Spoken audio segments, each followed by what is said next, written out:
મોરબી જિલ્લામાં ડીઝલની ગેરકાયદેસર અને માનવ જિંદગી જોખમાય તે રીતે હેરાફેરી કરી રહેલ હોવાની બાતમી આધારે વાંકાનેરના પીઆઈ શ્રી એચ.એ. જાડેજાને બાતમી મળેલ અને એ આધારે વાંકાનેરની લાલપુર ગામની સીમમાં આવેલ મીના રિફેક્ટરીઝ કંપનીમાં બોલેરો વાહનમાં ગેરકાયદેસર રીતે પાછળ ફિટ કરવામાં આવેલ ટેન્કથી ડીઝલ છે એ કંપનીમાં સ્ટોરેજ કરવામાં આવી રહેલ હતું અને આ દરમિયાન પોલીસે પહોંચી જઈ અને રેડ કરેલ હતી.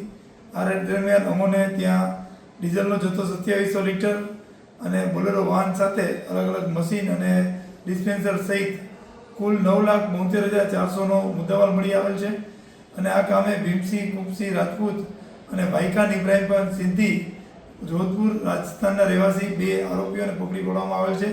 તેમજ આ કામે જેટલા ઇસમો સંડોવાયેલા છે એ તમામ વિરુદ્ધ ગુનો નોંધી અને આગળની કાર્યવાહી નોંધવામાં આવેલ છે.